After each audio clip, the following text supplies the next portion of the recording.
Bueno, bien. Ahí estamos, ahora sí. Bueno, ¿y los demás? ¿Leyeron algo de lo que pusieron sus compañeros? ¿Algún comentario para hacer? ¿Les sorprendió algo de lo que encontraron ustedes mismos?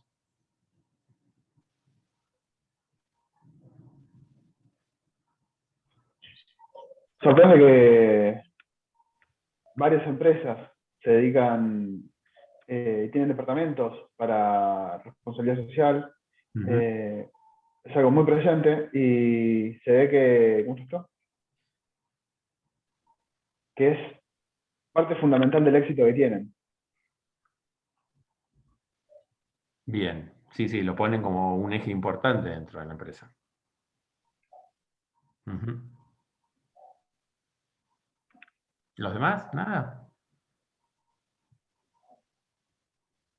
Uy, ¿cómo los voy a hacer hablar hoy? No tienen una idea. Bueno, Yo me fui, de Pregunta, Sí, hecho, también. Yo también, no me acuerdo. Lo leí, pero yo también. Está bueno eso, ¿eh? Está bueno. En un final yo sé todo, pero no me acuerdo. Me hace ver cuando no estábamos me en la acuerdo. primaria, ¿viste? Yo sé todo, señorita, pero no me acuerdo. Bueno, hay que pregunta. acordarse un poquito. es una buena excusa, che. Está bueno, no, como acuso está bueno. Mirá cuando vayas a una empresa y te digan, ¿cómo hacemos para resolver tal problema? Yo lo sé, pero no me acuerdo. No creo que te digan que es una buena excusa. Dame un minutito que me voy a acordar. Sí podemos decir que siempre tenemos la salida de déjame que lo analizo con mi equipo. Uno labura solo, pero no importa, lo analiza con el equipo, que no existe. Déjame que lo analizo con mi equipo y después te hago una propuesta. ¿Por qué? Porque no tengo la más puta idea de qué me están hablando. Esa es una buena salida también. Pero en un final se les complica hacer eso. El famoso es un tema. Es Es un un tema. tema, Veo que para Creo zafar, que sí, Ignacio se está adelantando al tema que vamos a ver hoy. La palabra, la excusa para poder salir de los problemas y manejarlo. ¿Cierto, Ignacio? totalmente, totalmente. Por eso Pero intervenía la cosa.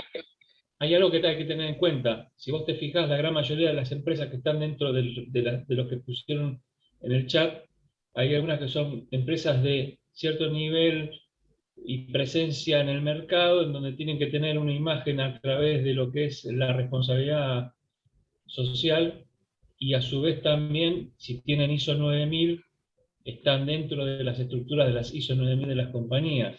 No sé, corregime si estoy equivocado, Ignacio. No, no, no, es correcto. Eh, Dentro de todo eso, nosotros, la empresa donde yo trabajo, tenemos nosotros como responsabilidad manejar un montón de factores porque somos una empresa química, por lo tanto tenemos que ser socialmente responsables en no contaminar el ambiente a través de la baja del el uso del CO2, por ejemplo. Y hay una gran campaña de no mandar todo el CO2 al aire. Somos fabricantes de gases, hoy estamos en todos los lados porque somos una de las empresas que está dentro del problema de la falta de oxígeno, que no es verdad, pero hay oxígeno, pero estamos dentro de la lupa de toda la política, y la empresa hoy trabaja en pos del beneficio de bajar la huella de carbono. Y así se están implementando un montón de factores. Y después a todo lo que es responsabilidad hacia la sociedad, se ayuda mucho a colegios, a entidades públicas y a otros elementos que hacen que la sociedad que depende de nosotros también se sienta contenida. Yo creo que todo eso se maneja siempre con una ISO 9000 y hay auditorías. Nosotros, por ejemplo, tenemos una auditoría en Francia. Es una empresa francesa que envía a cada uno de nuestros proveedores si cumplen o no con esa consigna que tiene la empresa. Y son evaluados anualmente Y de esa para manera saber si cumplen con eso. claro, de esa manera se va armando una red de responsabilidad social, porque no es solamente ya la empresa, sino también, como vos dijiste, los proveedores con los cuales trabaja la empresa. Y después, cuando vos querés tener un cliente grande, muchos clientes te piden que cumplas con determinada norma ISO para que verifiquen justamente la calidad de tu trabajo y ahí ya se aseguran también que tenés un grado de responsabilidad social. Entonces va la cadena hacia atrás y hacia adelante, tanto los proveedores como los clientes. Bien, se habrán dado cuenta que es más fácil encontrar inicialmente la responsabilidad social ligada a la parte ambiental. ¿Sí? Es un poquito más difícil encontrar en las empresas la parte social y la parte económica. Hay que buscar nada más, pero lo que primero uno ve y lo que es más fácil se observa sí es la parte ambiental. Desde la famosa leyenda de si no necesitas este mail no lo imprimas, pasando de eso a, bueno, todos los cuidados ambientales que pueden llegar a promover las distintas empresas. Eso es lo que uno más fácil encuentra de responsabilidad social y muchas veces se asocia el concepto exclusivamente a la parte ambiental. Lo que es importante que conozcamos que no es solamente la parte ambiental, sino que también la parte social y la parte económica tienen mucho que ver en este concepto, ¿sí? Por eso es que yo les pedía que encuentren ejemplos en los tres ámbitos, no solamente en la parte ambiental. ¿Bien? Profesor, hago una consulta. Sí, A mí no me quedó del todo claro el ámbito económico. Puse unas opciones para la empresa que trabajé, que fue Walmart, que me parecían que estaban encaminadas. Sí me gustaría recibir la retroalimentación de realmente es parte del ámbito económico o no tiene nada que ver o es de otro ámbito. No, sí, está bien. El ámbito económico es, como vos decís, un poquito más difícil de observar y de entender. Siempre que hablemos de la parte económica, estamos hablando de cómo una empresa, como elemento importante dentro de la economía de un determinado país o un determinado sector, la influencia que va a tener esa empresa y cómo su buen o su mal accionar puede generar daños económicos en el resto. Entonces, por ejemplo, la no utilización de publicidades engañosas es parte de la responsabilidad social económica, ¿sí? Porque no estás justamente engañando a tus clientes a que consuman un producto que no es lo que se prometía. Ese es un ejemplo de responsabilidad social económica. Después, sí, Patricio. Eso no es técnicamente parte de la ley y cumplir con la ley no era una responsabilidad social y El económica. tema es que no cumplís con la ley cuando alguien te denuncia. Pero la responsabilidad social es que vos lo hagas de motu propio sin esperar que alguien te esté denunciando y decir, mirá que acá no estás cumpliendo con la ley. ¿Sí? Porque para no cumplir con esa ley puntualmente te tienen que denunciar. Sí, un ejemplo de eso puede ser en los supermercados, se ve mucho más en Carrefour que en otros, que dicen si el precio del ticket no coincide con el de con el de la góndola, te devolvemos el doble de dinero, qué sé yo. Eso puede ser también. Es una manera de lograr un poco de transparencia económica de la organización. Después también está la cuestión, como les decía, de los balances que se presentan, sobre todo sobre los cuales los accionistas van a tomar decisiones de si se quieren quedar o si se quieren salir de la empresa. Si uno presenta información que difiere mucho de la realidad y está vendiendo una burbuja a los accionistas, no está siendo responsable socialmente. ¿Sí? Sí, Gabriel. También está todo lo que es capacitación anticorrupción. Las compañías hoy en día tienen entre sus planes, las más importantes, la capacitación de su personal a lo que es el código de ética y la anticorrupción. También entra dentro de la parte económica de eso. Puede dañar a la compañía y hoy fuertemente todo lo que sea corrupción de una compañía multinacional tiene cito todas sus demandas en un foro internacional que está en Estados Unidos. Entonces, es importante capacitar al personal para evitar problemas económicos a futuro. Bien, ahí más o menos, Víctor, ¿se va orientando hacia dónde va la parte económica? Sí, sí, perfecto, gracias. Bien.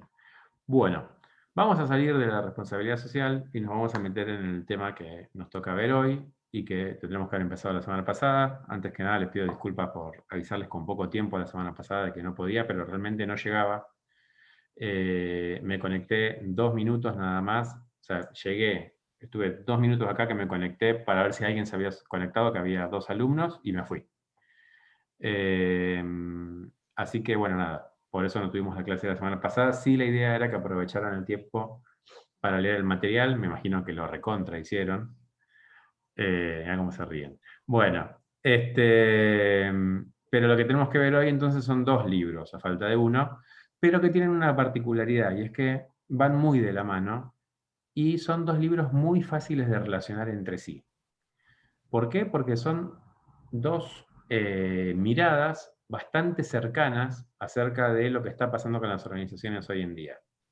El primer libro que ustedes tenían para leer es La empresa emergente de Rafael Echeverría.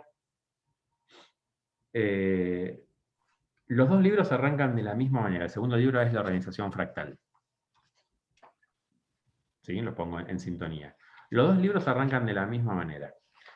La empresa emergente lo que nos está diciendo es que nos cuenta un poco cómo era lo que denominan el autor la empresa tradicional.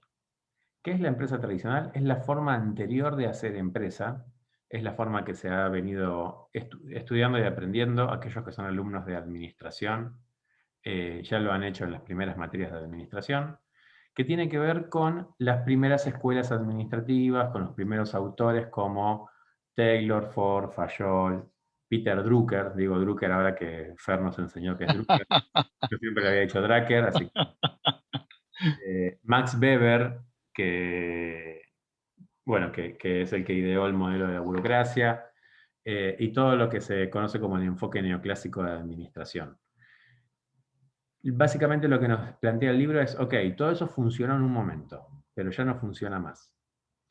Es decir, estamos hablando de un cambio de paradigma de empresas, que tiene que ver con algunas de las cosas que hablamos cuando encaramos el nuevo juego de los negocios, ¿sí? En las que decíamos que, bueno, cambiaron las formas de competir, cambiaron las formas de comercializar, cambiaron la forma de ser de los clientes. Se le suma ahora este nuevo concepto de la responsabilidad social. Es decir, que la forma de hacer empresa se ha ido modificando en el tiempo.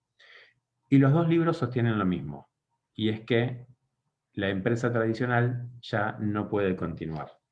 El libro de la empresa emergente arranca con una parte que dice transformarse o morir. Y el libro de la organización fractal arranca con una frase que dice: Taylor ha muerto y sin embargo el taylorismo parece más vivo que nunca. ¿Sí? Es decir, Taylor, uno de los primeros autores de administración del año 1900, todavía lo estamos observando y lo estamos viendo en la forma de hacer empresa. Entonces, si ha cambiado tanto el ambiente, como venimos charlando nosotros, ¿por qué seguimos administrando las empresas de la misma manera? Sería la pregunta. Lo que plantea Rafael Echeverría es, bueno, primero hace un paralelo entre dos tipos de empresa, lo que él denomina la empresa tradicional y lo que vamos a analizar nosotros como la empresa emergente. Emergente significa que es algo que está surgiendo, que es algo que está apareciendo, y básicamente que es algo que todavía no está. Lo que nos dice Echeverría es muy interesante, y es que la forma antigua de hacer empresa ya no sirve, pero todavía no se creó la forma nueva de hacer empresa. Todavía no apareció esta forma superadora en la cual uno dice, listo, es por acá, este es el camino a seguir. Sino que estamos justamente en un proceso de transformación. Por eso lo primero que vamos a hacer nosotros es hablar un poco de la empresa tradicional, de cómo era esta empresa tradicional. Para los que leyeron algo del texto, ¿qué pueden comentar, qué recuerdan de esta empresa tradicional? Vamos con el libro de Echeverría, así que terminamos la semana pasada. Según lo que decía en el libro, la empresa tradicional se manejaba siempre con lo que era el esfuerzo del trabajo de las personas en una forma lineal y consecutiva. Entonces, esa forma fue decayendo con el tiempo y como vos decías, en una parte dice que eso muere, desaparece, con los cambios estructurales que hoy en día se empiezan a ver a partir de 1962, si no me equivoco, cuando empieza a ver los nuevos cambios de las estructuras sociales del trabajo, donde se empieza a tener más política del uso de la palabra que del uso de la fuerza. Bien, ahí tenemos una primera diferencia, ¿sí?, entre la empresa tradicional y la empresa emergente. La empresa tradicional se caracteriza por el uso de la fuerza física, por el uso de la habilidad física. Por eso es que el autor los denomina trabajadores manuales. En cambio, a los trabajadores de la empresa emergente, en un primer momento los denomina trabajadores no manuales.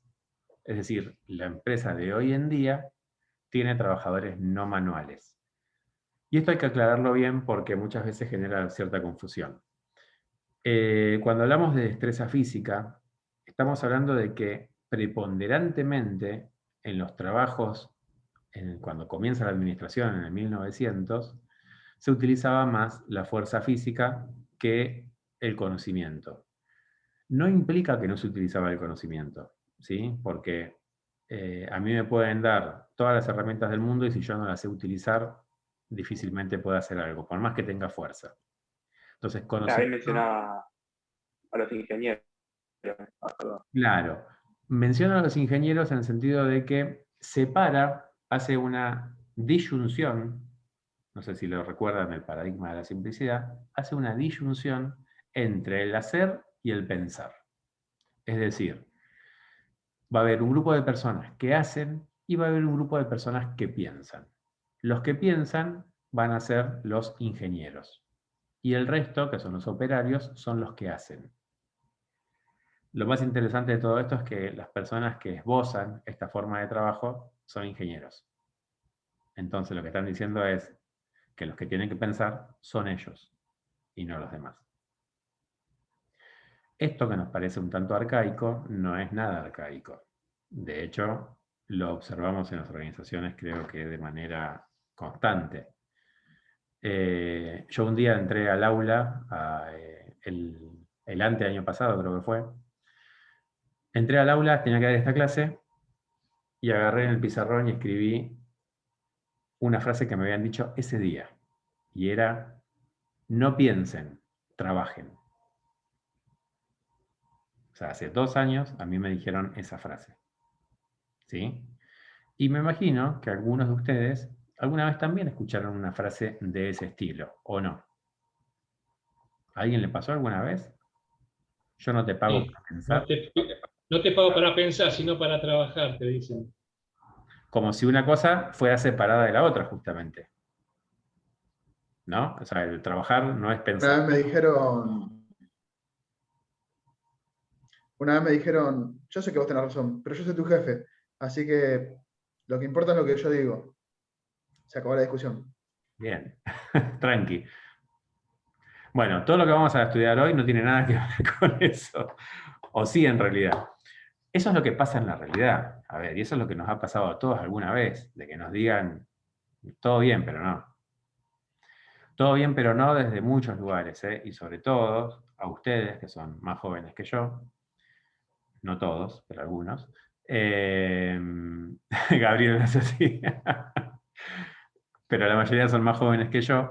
Es algo muy común cuando uno empieza a trabajar que desestimen su opinión simplemente por la edad, ¿sí? O simplemente por el tiempo que tienen trabajando en la empresa. Entonces vos sos el nuevo, ¿cómo vas a venir a querer cambiar las cosas que venimos haciendo así desde hace 20 años? Las quiero cambiar porque las vienen haciendo así hace 20 años. Justamente. Y el trabajo hoy no es igual que hace 20 años. Si algo positivo podemos sacar de la pandemia, tiene que ver justamente con este aspecto, en el cual se empezó a evidenciar muchas prácticas de trabajo que eran completamente obsoletas y completamente innecesarias. De hecho, para preocupación de muchos, se empezaron a ver que hay puestos de trabajo innecesarios. Yo no voy a trabajar y funciona todo igual. Yo me conecto un par de horas y funciona todo igual que si estuviera en ese lugar de trabajo durante 9 horas. Entonces, uno empieza a preguntarse, ¿y era tan importante estar? ¿Era tan importante lo que yo hacía? Además que, bueno, toda esta situación de crisis lo que logró es un salto en muchas organizaciones en cuanto a implementar nuevas formas de trabajo que por la vorágine cotidiana se dejaban de lado. Por ejemplo, como ya hemos charlado, el tema del teletrabajo. ¿Sí? Muchos lugares no lo hubieran pensado, no se hubieran detenido a ver cómo hacían para que sus empleados se queden a trabajar desde su casa y ahora no tuvieron otra alternativa. Se los digo yo que llevo 1 año, 2 meses, 15 días, 20 minutos y 30 segundos sin ir a trabajar. Aproximadamente. Así que, entonces, recapitulando, trabajo manual versus trabajo no manual. Trabajo manual en el que la destreza, la fuerza, inclusive hasta cómo se nombra el trabajo, uno muchas veces cuando habla de los trabajadores habla de la fuerza de trabajo, de la fuerza laboral. Y se utiliza la palabra fuerza porque está asociado el trabajo a eso, a la utilización de la destreza física. Hoy el trabajo ha cambiado. No significa que el trabajo de hoy no conlleva destreza física o que no tengan que utilizar la fuerza, sino que han cambiado las proporciones y que han aparecido muchas actividades en las que prepondera más la parte del pensamiento que la parte física. ¿Sí?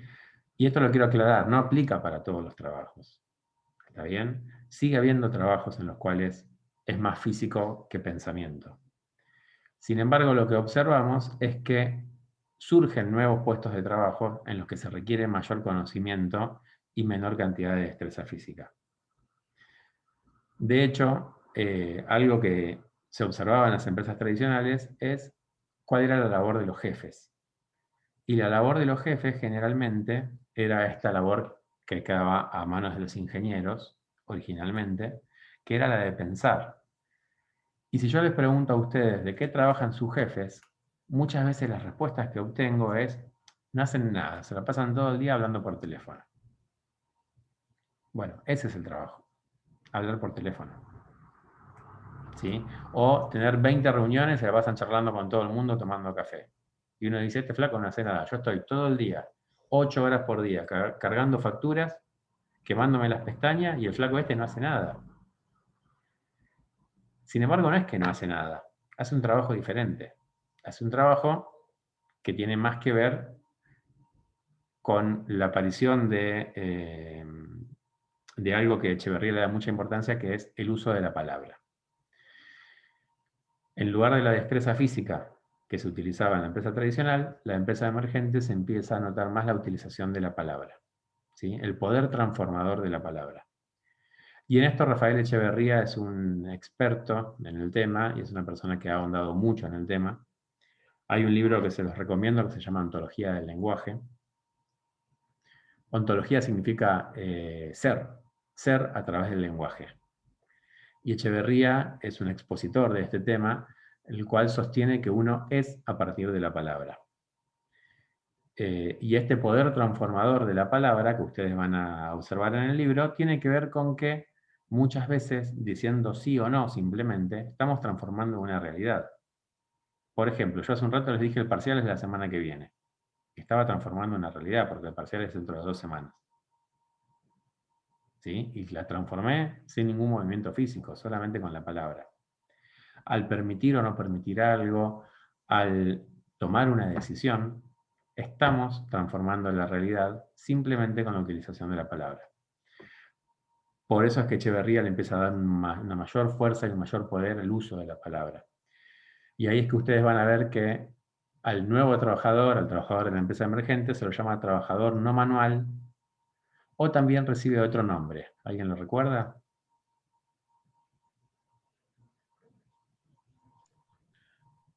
No leí el libro, pero me parece que es el trabajador X, ¿no? No. El Y. No, el trabajador X lo menciona en una parte que tiene que ver con una teoría de MacGregor, que habla del trabajador X y el trabajador Y, que es una teoría que clasifica a los trabajadores en 2 grandes grupos, en el cual el trabajador X sería el trabajador de la empresa tradicional, y el trabajador Y sería un trabajador de esta empresa emergente, que es un trabajador más innovador, un trabajador que no necesita tanto control, sino que es más de autoorganizarse. Una palabra que no me gusta No lo mucho dice, es proactivo, pero que quizás todos la entendemos bien. Sí, Gabriel, perdona que te interrumpí. ¿no es el trabajador creativo, por casualidad? Es el trabajador creativo, es el trabajador que utiliza la palabra, es el trabajador del conocimiento. ¿Sí? Se deja de lado al trabajador manual para pasar a un trabajador no manual, pero dice, bueno, pero el concepto de trabajador no manual no alcanza solamente. Porque también hay trabajos diferentes, y ahí entra lo que hablábamos hace un ratito. Hay trabajos que requieren rutinas, estándares, y hay trabajos que son creativos. Entonces, los dos trabajos quizás pueden ser no manuales, pero uno puede ser rutinario y otro puede ser creativo. Entonces no podemos administrar de la misma manera a esos dos tipos de trabajo. Bien. A ver qué me estoy... Bueno, en el trabajador tradicional, lo que dice Echeverría es que la clave de su productividad está en cómo utiliza su destreza física. El trabajador tradicional, el trabajador no manual, a partir de sus movimientos físicos, es cómo va a lograr una mejor productividad en su ámbito laboral. Me quedaron todos medios congelados. ¿Me escuchan bien ahí? ¿Sí? Sí, a mí se me cortó bastante el sistema mío. Quedaron todos así duros, por eso les preguntaba. Todos en posiciones muy raras, quiero que sepan. Bueno, entonces, les decía, el trabajador tradicional es este trabajador que se basa en, su productividad se basa en el uso de tiempos y movimientos, es decir, lo que Taylor entendió de cómo hago para mejorar los procesos productivos, cómo hago para mejorar la tarea de un trabajador. Y esto se mejoraba a partir de nuevas formas de trabajar que sean más eficientes, ¿sí? De estandarizar las formas de trabajo. Si en algún momento se corta o no se escucha bien, avísenme, ¿sí? Porque yo lo sigo viendo a todos muy entrecortado y no sé si es mi conexión o qué. ¿Está bien?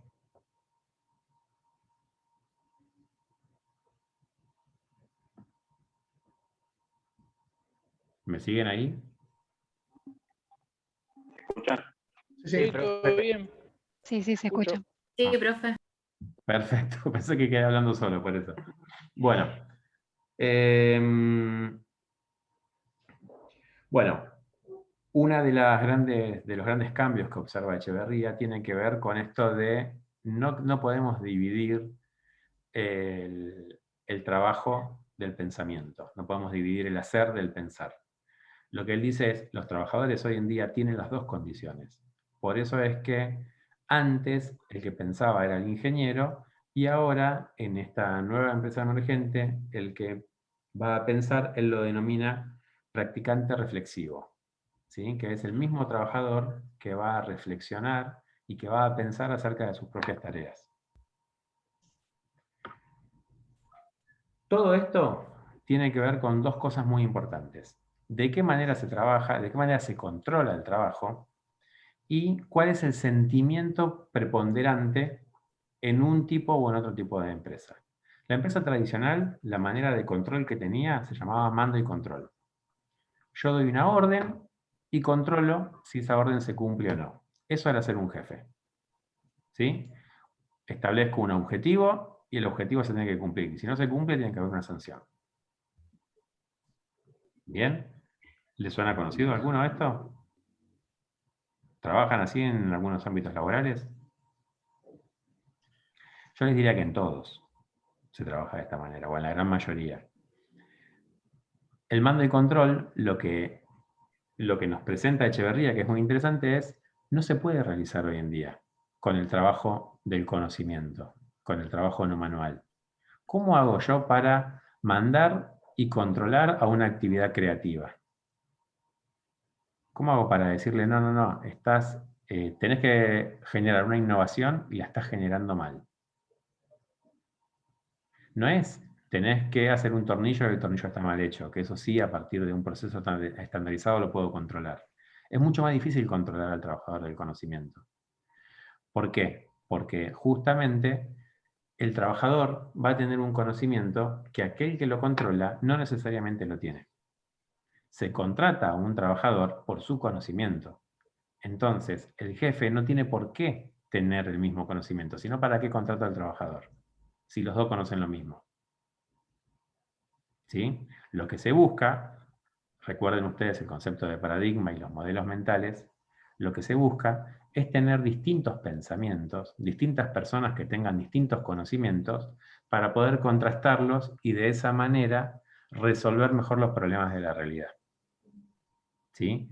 Entonces, si tengo toda gente que piensa igual, voy a tener una mirada sesgada y un pensamiento demasiado lineal acerca de un determinado tema. Vamos a Gabriel quiere preguntar algo. Sí, ahí voy. Vamos a caer en la... Una consulta, Ignacio. Sí. Una consulta. Acá también cambia la imagen de lo que es la jefatura, los que son los mandos de fuerza, porque empieza también a ver lo que se hoy denomina el coach. El coach es el que maneja toda la situación y debe ser persuasivo y conseguir resultados para poder obtener el objetivo que él quiere. Entonces, dentro del libro dice que la utilización de la palabra en el momento justo, con un buen coach, como yo entendí de esta forma, con un buen coaching puede dar mejores resultados de lo que uno más espera. Exactamente, por eso es que refuerza tanto las competencias conversacionales. Lo que él dice es, bueno, es importante una persona que sepa utilizar la palabra para que pueda guiar a un equipo de trabajo.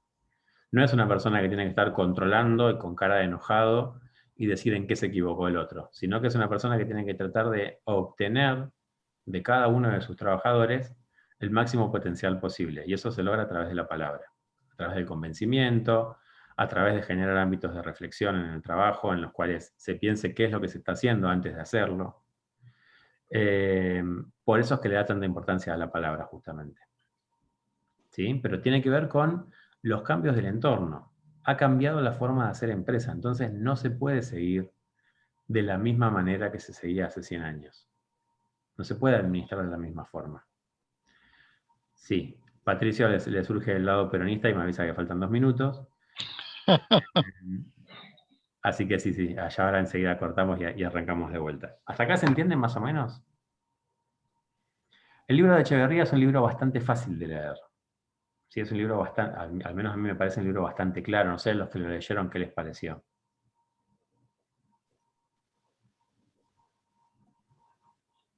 Igual los leyeron pocos, así que está complicado que me digan.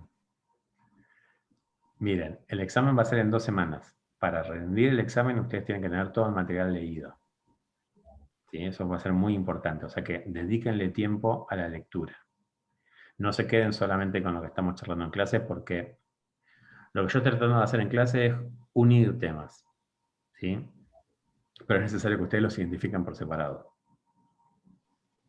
Sobre todo por el tipo de parcial que vamos a tomar. ¿Hasta qué unidad entra, Ignacio? Hasta estos 2 libros.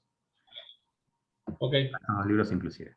Bueno, corto la clase ahora y entramos de vuelta. ¿Quieren que hagamos una pausa o seguimos derecho? ¿Quieren un pequeño descanso? Seguimos. No, seguimos. Ok. Salimos y entramos de vuelta. Derecho.